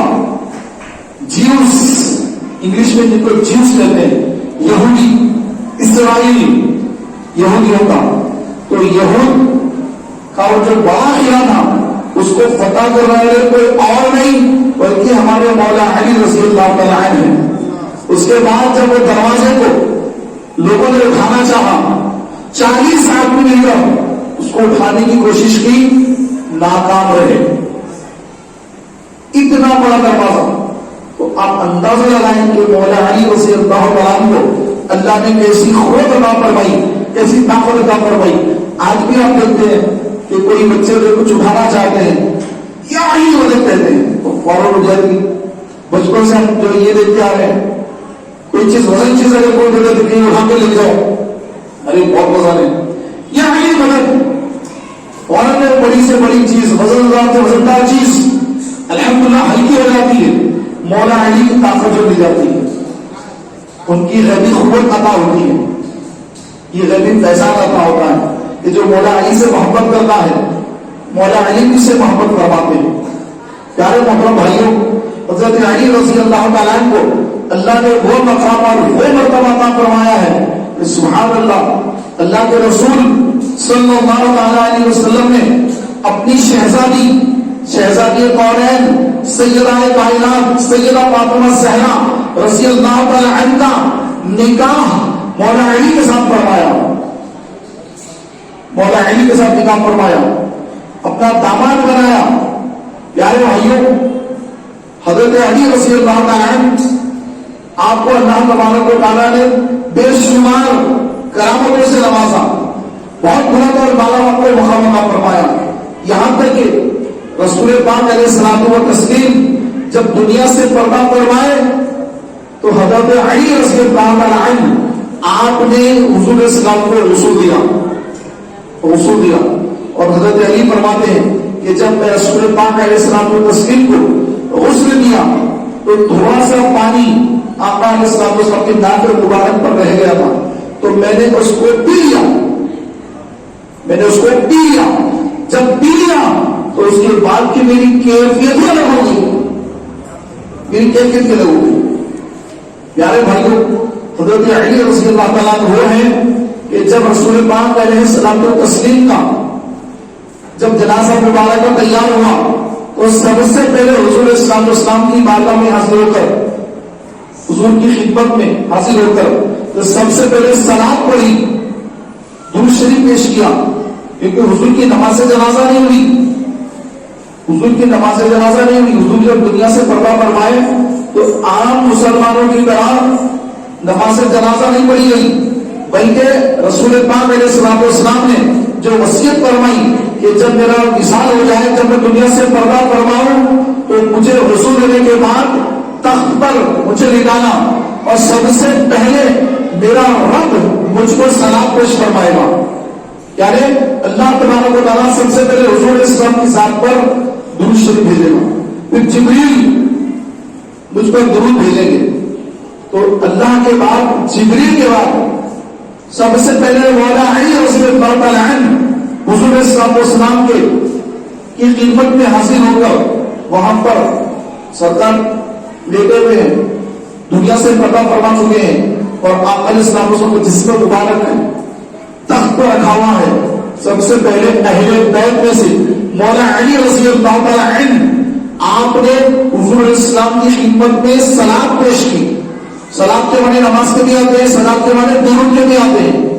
تو بعض لوگ کنفیوز ہو جاتے ہیں، نماز پڑھی گئی حضور کی، نہیں نماز نہیں پڑھی گئی، حضور کی بارگاہ میں تو سلام پیش کی گئی، درود پیش کیا گیا. کیوں؟ کیونکہ نماز جنازہ میں جو دعا ہوتی اللہم اغفر لی حینا ومیتنا والشاہدین وغائبنا وصغیرنا وکبیرنا وذکرنا وانثانا، اس میں کیا کہا جا رہا ہے کہ یا اللہ ہمارے زندوں کی مغفرت فرما، ہمارے مردوں کی مغفرت فرما، ہمارے بچوں کی سب کی جو ہے اللہ سب کی مغفرت فرما. تو آقا کی تو وہ ذات ہے کہ آقا کی نام کی برکت سے مغفرتیں ہوتی ہیں. تو آقا کی نماز جنازہ نہیں ہوتی. تو میرے پیارے بھائیوں، حضور کی خدمت میں مولا علی نے سب سے پہلے سلام پیش کی اور عرض کی یا رسول اللہ، آپ کو اللہ نے رسول بنا کر بھیجا اور آپ کو اللہ نے جو حکم فرمایا تھا آپ نے سارا پیغام اللہ کے بندوں کو پہنچا دیا. اس میں آپ نے کوئی خیانت نہیں کی یا رسول اللہ، آپ نے ساری چیزیں بندوں کو پہنچا دی. آپ ہم سے پردہ فرما گئے. پیارے بھائیوں، اب اس کے بعد دیگر صحابہ کرام کی جماعتیں آتی جاتی، آتے صحابہ ٹکڑیاں بنا بنا کر، جماعت بنا بنا کر اور آ کر آقا علیہ السلام کی بارگاہ میں صلاۃ و سلام پیش کرتے. آقا کی بارگاہ میں صلاۃ و سلام پیش کرتے.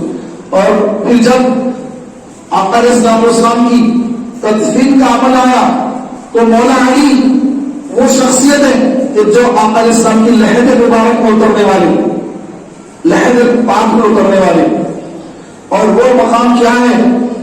یہ پوری اہل سنت جماعت کا عقیدہ ہے کہ آقا علیہ السلام جس مقام پر آرام فرما ہے، مدینے کا وہ خطہ، مدینے کے خطے خدا تجھ کو رکھے، غریبوں فقیروں کے ٹھہرانے والے، مدینے کا وہ خطہ، مدینے کا وہ مقام، وہ جگہ جہاں پر آقا کی تربت اطہر ہے، قبر انور ہے، وہ مقام جہاں پر آقا علیہ السلام کا جسم مبارک ٹچ ہو رہا ہے، وہ عرش اعلیٰ سے بھی افضل ہے. وہ مقام عرش اعلیٰ سے بھی افضل ہے. یہ تمام سنیوں کا عقیدہ ہے. عرش اعلیٰ سے افضل، ذمہ داری کے ساتھ کہہ رہا ہوں، عرش اعلیٰ سے بھی افضل کیا ہے؟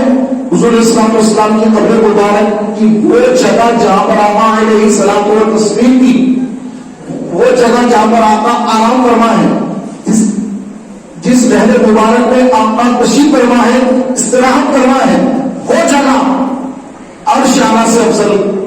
یہ ہم تمام مسلمانوں کا عقیدہ. میرے پیارے بھائیوں، حضرت علی حضور اسلام کو تسلیم کی قبر انور میں اترنے والے آقا علیہ السلام کو، پھر جسم مبارک کو لہد پاک کو اتارنے والی ہستی مولا علی کی ہستی. پیارے محترم بھائیوں، حضرت علی رضی اللہ تعالیٰ عنہ آپ کو اللہ نے بہت بڑا مقام دیا.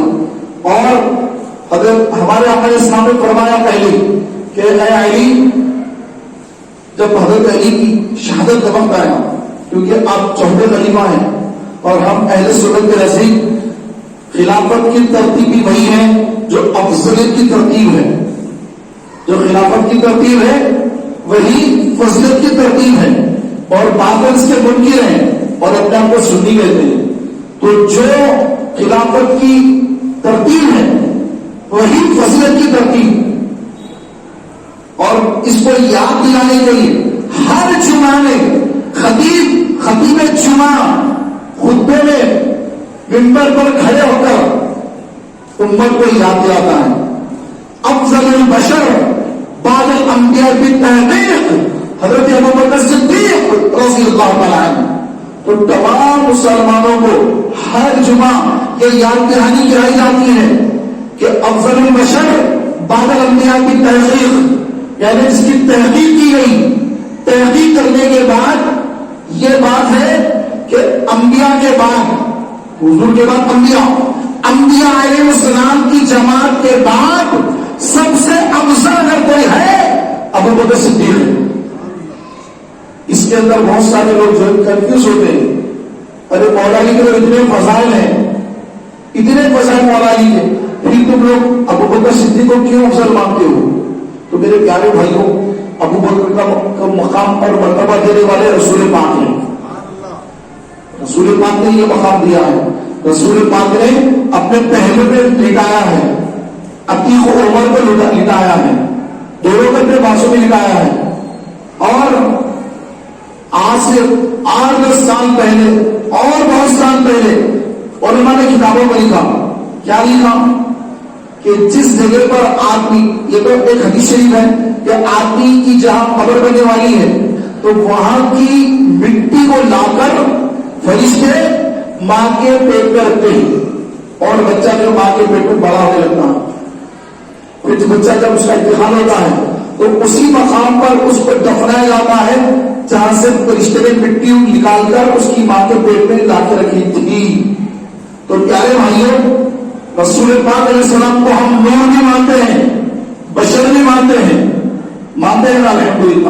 ہم مسلمان نہ بشریت کے منکر نہ نورانیت کے منکر۔ آقا بشر بھی ہے، آقا نور بھی ہے۔ آقا کو جو بشر نہ مانے وہ کافر، آقا کو جو نور نہ مانے وہ کافر۔ آقا نور بھی ہے، آقا بشر بھی ہے۔ اور آقا علیہ السلام کی جو خاک مبارکہ ہے، آقا علیہ السلام کی وہ جو اللہ نے حضرت عامرہ رضی اللہ تعالی عنہ کے بدن مبارک سے دنیا میں آقا کی تشریف آوری ہوئی، تو وہ جو مٹی ہے حضور علیہ السلام کی، وہ جو خمیر ہے وہ خمیر مدینے کا ہے، اس کے بازو کا خمیر صدیق اکبر کا ہے، اس کے بازو کا خمیر حضرت عمر کا ہے۔ تو رسول پاک کا جو خمیر ہے اس کے بازو کا ہی صدیق اکبر کا، اس کے بازو کا حضرت عمر کا، تو ایک مٹی کے بنے ہیں۔ ہم رسول کو بشر بھی مانتے ہیں، رسول پاک علیہ السلام کا جو خمیر وہی ابو بکر کا خمیر، اسی کے بازو حضرت عمر کا خمیر ہے۔ اور عیسیٰ علیہ السلام جب تشریف لائیں گے دنیا میں دوبارہ قرب قیامت، پھر دنیا میں رہیں گے، اس کے بعد اسلام کی فتح ہوگی ہر طرف، دجال مارا جائے گا، عیسیٰ علیہ السلام ماریں گے اس کو، پھر عیسیٰ علیہ السلام وفات فرمائیں گے، مسجد نبوی میں کی تدفین ہوگی کہاں پر؟ رسول پاک علیہ السلام کے روضے کے پاس۔ حضرت عمر، حضرت ابو بکر، حضرت عمر کے بازو میں اور جگہ رکھی گئی ہے، وہاں پر اس جگہ پر حضرت عیسیٰ ابن مریم علیہ السلام رضی اللہ تعالیٰ عنہ آپ کے لیے جو جگہ رکھی گئی، آپ کو وہاں پر سجود لحد کیا جائے گا، اور میدان معاشر میں جب اٹھیں گے آقا فرماتے ہیں کہ سب سے پہلے قیامت کے دن مرد ہوگا، اور اس کے بعد میرے ہاتھ میں، میرے سیدھے ہاتھ میں ابو بکر کا ہاتھ ہوگا، میرے الٹے ہاتھ میں، میرے اس طرف کے ہاتھ میں عمر کا ہاتھ ہوگا۔ اس طرح ہم میدان محشر میں آئیں گے، عیسیٰ ابن مریم بھی ہمارے ساتھ ہوں گے، عیسیٰ ابن مریم بھی ہمارے ساتھ ہوں گے۔ تو میرے پیارے محترم بھائیوں، حضرت ابو بکر کا مقام اور مرتبہ اللہ کے رسول نے دیا ہے۔ آقا علیہ السلام نے فرمایا کہ میں نے ان سب کا حق دے دیا جنہوں نے اسلام پر احسان کیا تھا، لیکن ابو بکر کا میں نے حق ادا نہیں کیا، بلکہ ابو بکر کا تو حق قیامت کے روز اللہ کا فرمائے گا، اللہ کا فرمانے والا ہے، اس کا بدلہ اللہ دینے والا ہے۔ اس کا بدلہ کون دے گا؟ اللہ دے گا۔ تو ہم نے کوئی ترتیب نہیں بنائی بھائی، یہ ترتیب تو اوپر سے چلی آ رہی، اللہ کے رسول نے بتایا کہ میرے بعد کوئی نبی نہیں، ہاں میرے بعد خلافت ہے 30 سال، اس کے بعد ملوکیت ہے۔ تو پہلے خلیفہ حضرت ابو بکر، دوسرے خلیفہ حضرت عمر، تیسرے خلیفہ حضرت عثمان، چوتھے خلیفہ مولا علی، اور پھر 5ویں خلیفہ جو 6 ماہ تک اپنی خلافت رہی، حضرت حسن ابن علی رضی اللہ تعالی عنہما۔ اس کے بعد خلافت ختم، اب بادشاہت، ملوکیت، اور کس کی ملوکیت؟ رسول پاک کی ملوکیت۔ ملک شام میں حضرت امیر معاویہ رضی اللہ تعالی عنہ، آپ کی خلافت نہیں تھی، آپ کی بادشاہت تھی، لیکن کس کی بادشاہت؟ اور رسول پاک کی بادشاہت تھی۔ انہوں نے اپنے اس دور میں بہت سارے قلعے فتح کیے، بہت سارے یہود و نصارا کو آپ نے شکست دی، اسلام کا پرچم بلند کیا، بہت سارے مقامات پر آپ نے فتح عطا کی، فتح کیا اپنے کئی علاقے۔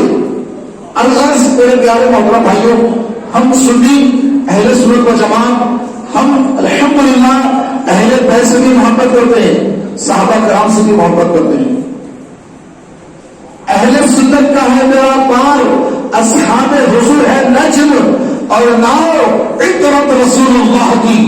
اعلیٰ حضرت فرما رہے ہیں اہل سنت کا میرا پار، اصحاب حضور ہے نجم. نجم یعنی تارے، اصحاب حضور ہے نجم، اور ناؤ عطرت رسول اللہ کی. ناؤ یعنی کشتی، عطرت رسول اللہ کہنے رسول اللہ کا گھرانہ، رسول پاک کا گھرانہ کیا ہے؟ ناؤ ہے. عطرت رسول اللہ کی، رسول کا جو گھرانہ ہے اہل بیت جو ہے وہ ناؤ ہے، جو اس ناؤ میں کشتی میں سوار ہو گیا اس کا بیڑا پار ہو گیا. اور جو اہل بیت کی محبت کی کشتی میں سوار نہیں ہوا وہ غرق ہوا، وہ ڈوب گیا، وہ ہلاک ہوا، وہ برباد ہو گیا. تو میرے پیارے بھائیوں، ہم الحمدللہ صحابہ کو نجم مانتے ہیں، تارے مانتے ہیں، ہدایت کے تارے مانتے ہیں. ہر صحابی رسول، ہر صحابی نبی کو ہم ہدایت کا تارا مانتے ہیں. حدیث پاک کی روشنی میں ہمارا عقیدہ ہے کہ ہر صحابی نبی یہ آسمان کے درج کا ستاروں میں سے ستارہ ہے. کسی ایک صحابی کی اتباع کریں گے تو کبھی گمراہ نہیں ہوں گے. اور ہم کہتے ہیں اہل بیت کی کشتی کے اندر، اور اہل بیت کی کشتی کبھی ڈوبنے والی نہیں. اہل بیت کی کشتی میں سوار ہونے والا پار ہو جاتا ہے. تو الحمدللہ ہم مولا علی سے محبت کرنے والے، امام حسن سے محبت کرنے والے، امام حسین سے محبت کرنے والے، اور ان کے امی جان سیدہ کائنات، سیدہ پاک، سیدہ فاطمہ زہرا رضی اللہ تعالی عنہا کے ہم غلام ہیں. اور ہمیں ان پر بھروسہ ہے کہ قیامت کے روز وہ ہماری شفاعت کروائیں گے، وہ ہماری شفاعت کروائیں گے. ہم ان کے چاہنے والے ہیں. اسی لیے میرے امام نے کیا خوب فرمایا، کیسے آقاؤں کا بندہ ہوں رضا، بول والے میں ہی سرکار ہوں گے. روایت میں لکھا ہے کہ کل قیامت کے روز، قیامت کے دن سیدہ فاطمہ زہرا، سیدہ پاک میدان محشر میں جب تشریف آئیں گی تو پیارے بھائیوں ان کے شہر نامدار مولا علی کو جو شہید کیا گیا وہ کرتا مبارک، امام حسین کا کرتا مبارک جو لہو لحال ہے، حضرت امام حسن کو بھی زہر دیا گیا، ان کا کرتا مبارک وہ لے کر اللہ کی بارگاہ میں عرض کریں گے اے اللہ آج مجھے انصاف چاہیے، آج مجھے اس کا بدلہ چاہیے. تو پیارے بھائیوں اللہ فرمائے گا کہ اے فاطمہ کیا چاہتے ہو، کیا چاہیے؟ تو سبحان اللہ سیدہ پاک کیا فرمائیں گی کہ اے اللہ میرے بابا جان اپنی امت کی مغفرت کے لیے زندگی میں راتوں کو اٹھ اٹھ کر تہجد میں دعائیں فرماتے رہے. ان کی خواہش یہ ہے کہ ساری کی ساری امت داخل جنت ہو جائے، میرے امتی داخل جنت ہو جائے. تو میں آج اپنے بابا جان کی امت کی مغفرت کا سوال کرتی ہوں. امام حسین میدان کربلا میں شہید ہوئے، امام حسن کو بھی شہید کیا ظالموں نے، مولا علی کو خارجی نے شہید کیا.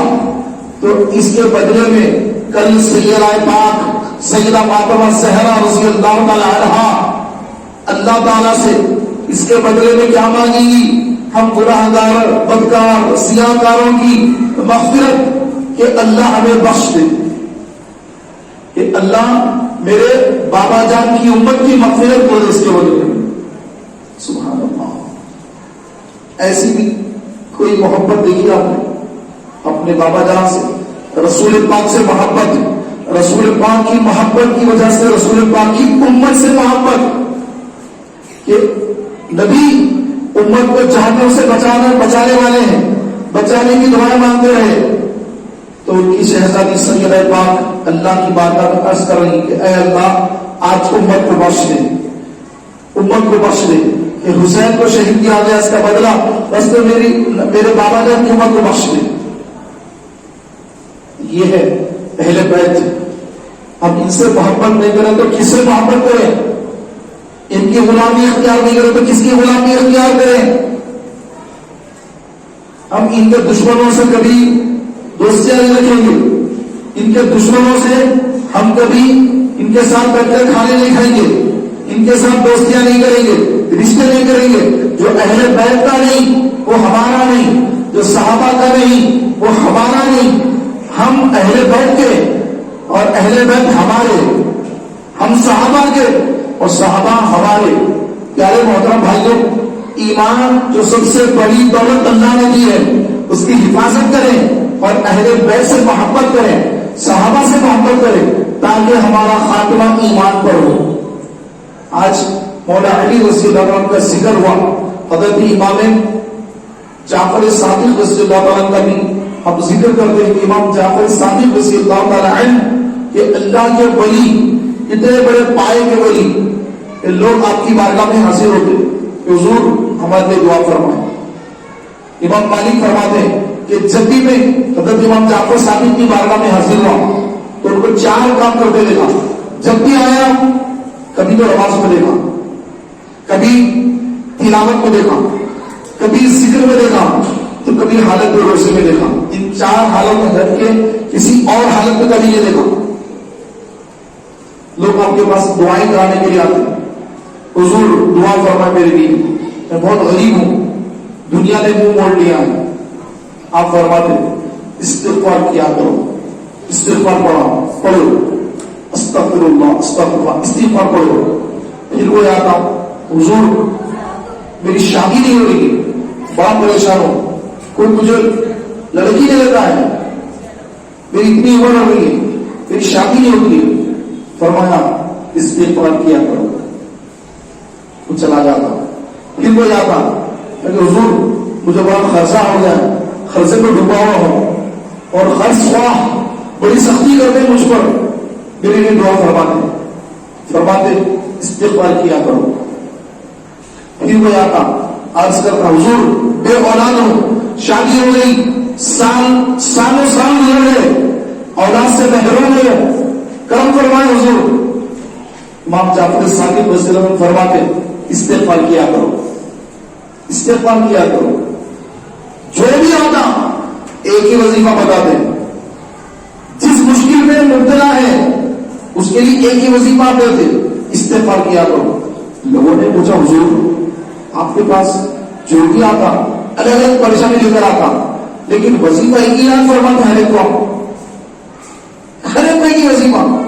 تو آپ نے فرمایا کہ ہاں کہ یہ وہ مبارک وظیفہ ہے کہ استغفار کرنے والے کو اللہ تبارک و تعالیٰ وہاں سے روزی دے گا جہاں سے اس کا گمان بھی نہیں ہوگا، اور اس کے جتنے رکے ہوئے کام ہیں، جتنے رکے ہوئے کام ہیں، ہر کام کو اللہ بنا دے گا۔ بیماری میں مبتلا ہے، استغفار کرو، بیماریاں دور۔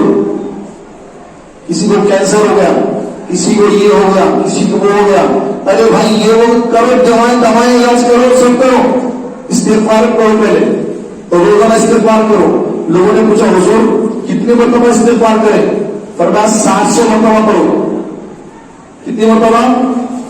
تو زور سے بولیے 700 مرتبہ۔ آپ جس پریشانی میں مبتلا ہیں، اس پریشانی سے نکلنا چاہتے ہیں، بیماری میں ہیں، قرضے میں ہیں، جاب نہیں مل رہی ہے، در در کی ٹھوکریں کھاتے پھر رہے ہیں، بڑی پریشانی زندگی گزر رہی ہے، تو یہ وہ کرنے کے بجائے استغفار پڑھا کرو۔ کتنی مرتبہ؟ 700 مرتبہ۔ چھوٹا استغفار پڑھو، استغفر اللہ بولیے، ادھر والے بھی بولیے استغفر اللہ۔ یہ سب سے چھوٹا استغفار ہے۔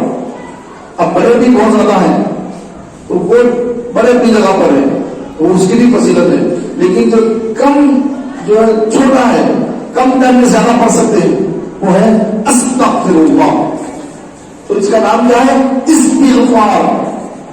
استغفار میں بولیں گے، اس کا نام کیا؟ جیسے تمام کو پڑھتے ہیں ثنا سبحانک اللہم شروع کر دیتے ہیں، ثنا سبحانک اللہم پڑھتے نہیں ہے نا، وہ سبحانک اللہم سے شروع ہو رہا ہے، اس کا نام کیا ہے؟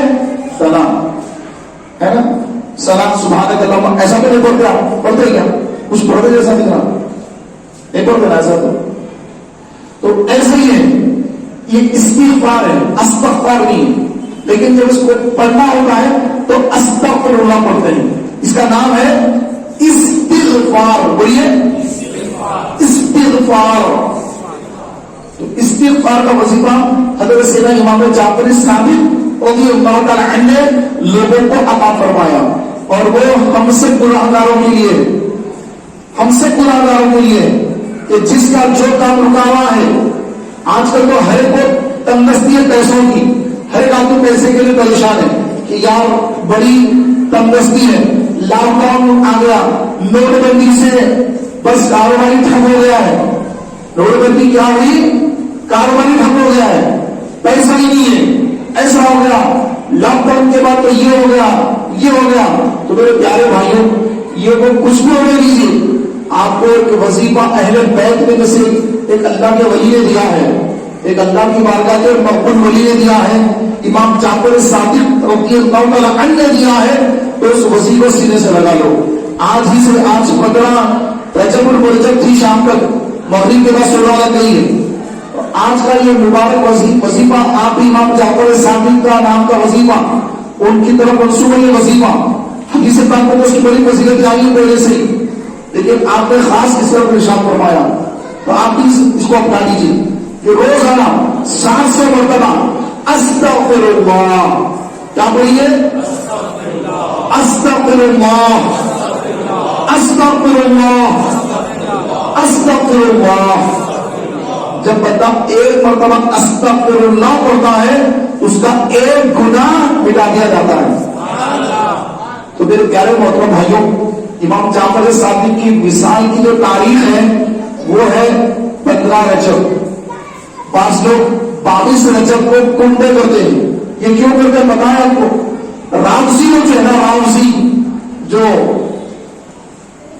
مسلمانوں کے دشمن ہو گیا رامسی، تو رامسیت کے اندر یہ ہے کہ صحابہ کے بڑے گستاخ، خاص کر اندر میرے مالیہ کے بڑے گستاخ ہوتے ہیں رامسی.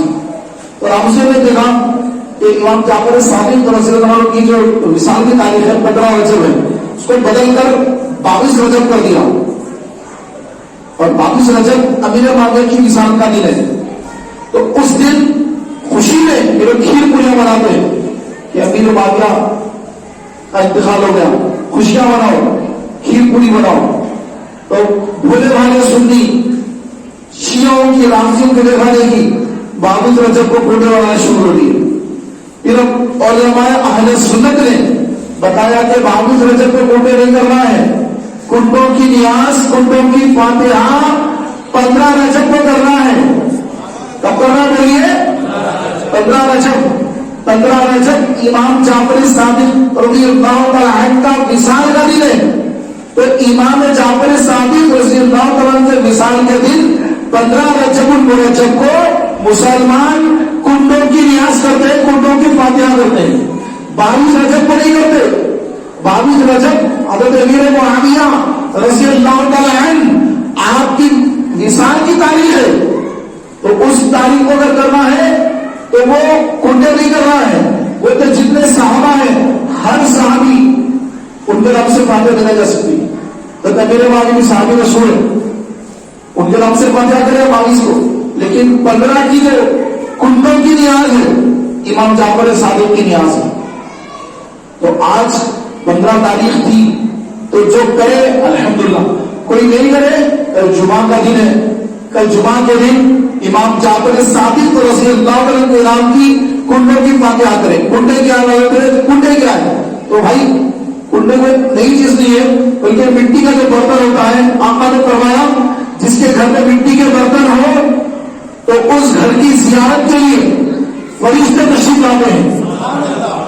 تو آپ اگر مٹی کے برتن میں فاتحہ کریں گے، کھیر بنا کے رکھیں گے، اور پھر ایک جو ہے مٹی کے برتن میں، ایک کنڈے میں اگر آپ وہاں پر پوریاں بنا کے رکھیں گے تو مٹی کے برتن تو گھر میں آ جاتے ہیں نا.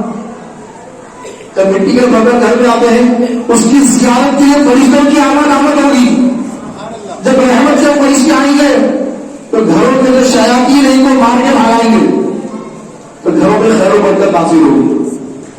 اب یہ کبھی بھی کر سکتے ہیں، سال کے 12 مہینے کر سکتے ہیں، لیکن ہر ایک دن ہوتا ہے. امام جعفر صادق کا وصال کا دن ہے تو 15 رجب کو کرتے ہیں. تو میرے پیارے بھائیوں، نہ اس کو ہم ضروری مانتے، کرنا ہی کرنا ہے، نہیں کریں گے تو قیامت میں پوچھ ہوگی، ایسا نہیں مانتے ہم. یہ فرض ہے، اگر ادا نہیں کریں گے تو بعد میں اس کو قضا کرنا پڑے گا، ایسا بھی نہیں مانتے. نہیں یہ واجب ہے، ادا نہیں کریں گے تو بڑا گناہ ہوگا، ایسا بھی نہیں مانتے. نہیں یہ سنت ہے حضور کی، ایسا بھی نہیں مانتے. اس کو کیا مانتے ہیں؟ مستحب. کریں گے ثواب، نہیں کریں گے کوئی پکڑ نہیں ہے، کوئی پوچھ نہیں ہے. لیکن ہم اس لیے کرتے ہیں کہ ہماری آنے والی نسلیں، ہمارے بچے، ان کو بھی معلوم ہو کہ ہمارے گھر میں فاتحہ ہوتی ہے، ہمارے گھر میں کنڈوں کی فاتحہ ہوتی ہے.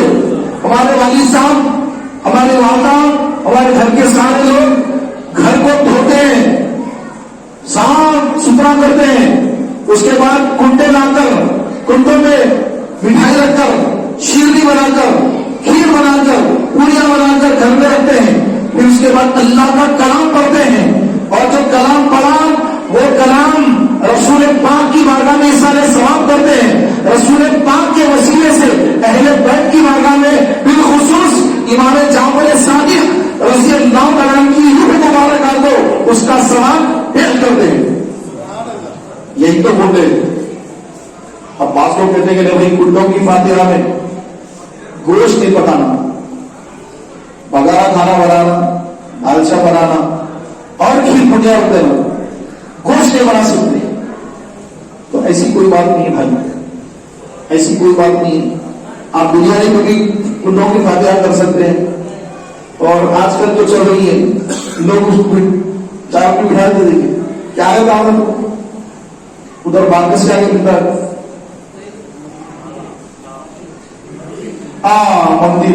مندی، تو اس پر بھی فاتحہ دلا سکتے ہو، اس میں بھی فاتحہ دلا سے کوئی بات نہیں. نہیں بھائی وہ ایسا نہیں ہے، اس میں گوشت نہیں رکھتا. یہ کہاں سے لے کر آئے گوشت؟ یہ کہاں سے لے کر آئے؟ کیا اولیاء کرام گوشت لے جاتے؟ کیا سرکار اسلام پر تسلیم نے گوشت تناول نہیں فرمایا؟ سرکار نے گوشت تناول نہیں فرمایا. ارے اہل دنیا اور اہل جنت کا بہترین کھانا گوشت ہے، آقا اسلام نے فرمایا. جنت میں بھی گوشت کھائیں گے، سب ڈاکٹرز ہوں گے وہاں پر، سب گوشت کھائیں گے. تو ایسا نہیں کہ فاتحہ پہ گوشت کے رکھنا، ایسا کوئی یہ بات چل پڑی ہے. اندر ہاتھ دھو لینا، باہر ہاتھ میں دھونا. تو رافضی شیعہ جو سنیوں سے ڈرتے تھے کہ گھر میں دعوت ہے تو سنی آتے مارے لیں گے، اکیلے مارنے کی مثال کے دن لوگ خوشیاں منا رہے ہو، لوگوں کو کھانا کھلا رہے ہو، تو ڈر کے گھر کے اندر ہاتھ دھو دیتے تھے. تو لوگ آج بھی جو کنڈوں کی فاتحہ ہوئی کوئی کھانا اندر ہاتھ دھو لو. کہاں سے آ گیا، کہاں سے سیکھ لیے، سمجھ ہی نہیں آتی. تو میرے پیارے بھائیوں ایسا کچھ نہیں ہے. ہم اہل سنت و جماعت ہیں. ہم فاتحہ اگر چاہیں تو یہ جو شیر نہیں ہوتی اس میں بھی دیتے ہیں، شکر میں بھی فاتحہ دے دیتے ہیں. فاتحہ کیا ہے؟ جو کچھ کھانا ہمارا پیش بنایا ہے اس عرض کرنے کے مولا جو کچھ کھانا پیش کیا گیا، جو کچھ قرآن پڑھے اس کو قبول کرنا. پھر وہ جو ہے یتیموں، محتاجوں، بیواؤں کو بھی اس میں سے حصہ ملے. سب سے پہلے غریب کا کھانا ہوگا، اس میں سب سے پہلے ان کو بھیجنا چاہیے. ہمارے پاس وہ نہیں کرتے، بہترین کھانا بنا کر خود کھا لیتے پورا. ارے بازو پڑوسی بیچارہ بھوکا ہے، اس کو بھی ایک جو ہے پلیٹ فل کر بدل کر میرے بھیجو پہلے. آپ کھا رہے ماشاء اللہ. ارے بھائی اور بھی آپ کے پڑوس میں آپ کو معلوم ہے کون کون غریب ہے، ادھر کے گھروں میں کون غریب ہے، ادھر کون کون غریب ہے، ادھر سامنے ادھر پیچھے آپ کو پتا ہوتا ہے. آپ پڑوسی کو معلوم کہ کون غریب ہے. اس کے اندر آپ بھجا سکتے ہیں، نہیں بھجاتے لوگ. تو پہلے ان کا حق ہے، ان کو بھجائے. دیکھو کیسا اللہ والا برکت عطا فرماتا ہے. آخری بات عرض کر کے اپنی بات کو ختم کر رہا ہوں. پیارے محترم بھائیوں، کہ جو مسلمان کے گھر میں کوئی مہمان آتا ہے، آج کل لوگ مہمان کو دیکھ کر چہرے کا جغرافیہ بدل لیتے ہیں. ارے انہوں کیوں آ گئے بھائی، اب کھانا کون بنائے گا، اتنی مہنگائی ہو گئی، ایسا ہو گیا ایسا ہو گیا. اتنی بری بات ہے. استغفر اللہ.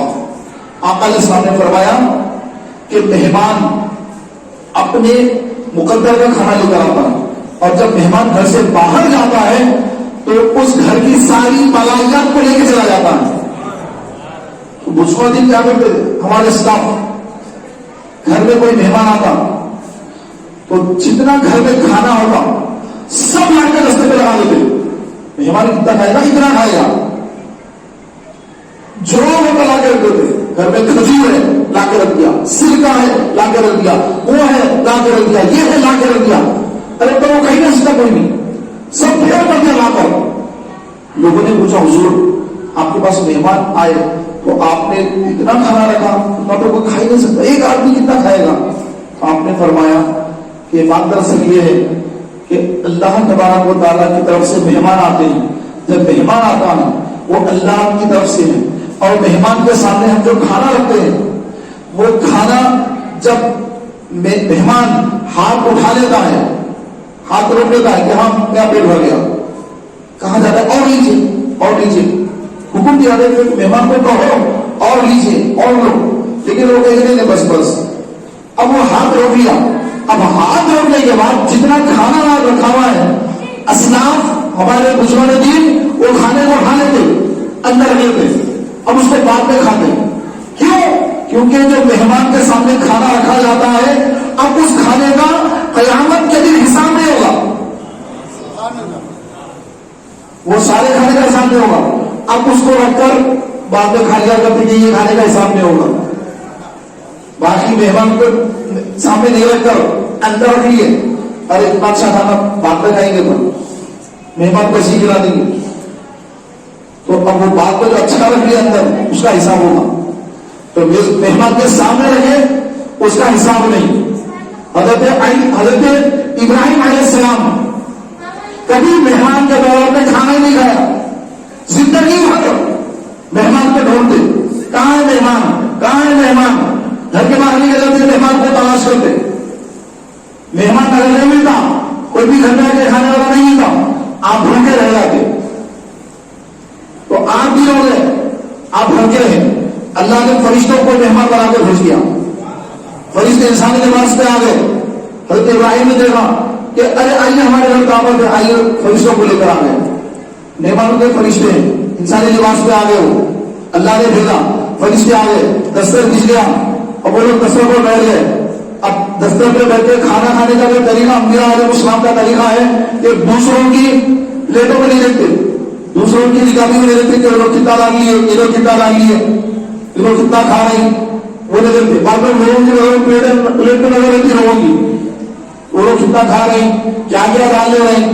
تو یہ طریقہ انبیاء علیہ السلام کا نہیں, بلکہ وہ اپنی پلیٹ پہ دیتے ہیں. تو ابراہیم علیہ السلام اپنے پلیٹ میں کھانا ڈالیے اور تعاون فرما رہے ہیں. حضرت سارہ رضی اللہ تعالی عنہا وہ جو ہے پردے میں سے, آپ نے دیکھا پردے میں سے جھانک کر دیکھا کہ ابراہیم علیہ السلام تو کھا رہے ہیں لیکن آپ کے مہمان نہیں کھا رہے ہیں. آپ نے اندر سے آواز دی, اے اللہ کے خلیل, آپ تو تناول فرما رہے ہیں کھانا, آپ کے مہمان تو نہیں کھا رہے ہیں. جب آپ نے نظر اٹھا کر دیکھا کہ واقعی ان کی پلیٹیں تو خالی ہے, ان کی پلیٹیں خالی ہے, وہ کچھ بھی کھانا نہیں کھا رہے ہیں. تو مہمانوں نے کہا کہ اے اللہ کے خلیل, آپ کھانا کھائیے, ہم فرشتے ہیں, ہمیں کھانے کی حاجت نہیں ہوتی, ہم کھانا نہیں کھاتے. بات دراصل یہ ہے کہ آپ ہی سے آپ بھوکے ہیں, تو اللہ نے آپ کو کھانا کھلانے کے واسطے ہم فرشتوں کو انسانی لباس سے دنیا میں بھیجا. ہم آپ کے پاس آئے تو آپ ہمیں مہمان سمجھ کر بلا لیا, اور اس طرح اللہ نے آپ کو کھانا کھلا دیا. پھر وہ لوگ وہاں سے لوط علیہ السلام کی بستی کی طرف تشریف لے گئے, اور جا کر وہ بستی کو تہس نہس کر دیا. ایک الگ لفظ کی تفصیل ہے. تو الغرض پیارے اور محترم بھائیوں کہ ہمارے جو اسلام اور جو بزرگان دین ہے, فاتحہ کرتے اور لوگوں کو بلا کے کھانا کھلاتے. کھانا کھلانے سے کھانا کم نہیں ہوتا, کھانا کھلانے سے اور اللہ برکت عطا فرماتا ہے اور برکت دیتا ہے.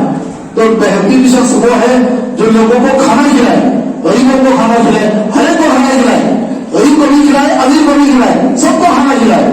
اور کھانا کھلانے سے کبھی جو ہے اس کے رزق میں تنگی نہیں آئے گی, بلکہ کھانا کھلانے سے اللہ تعالیٰ ایک کے بدلے میں 10 کی برکت عطا فرمائے گا.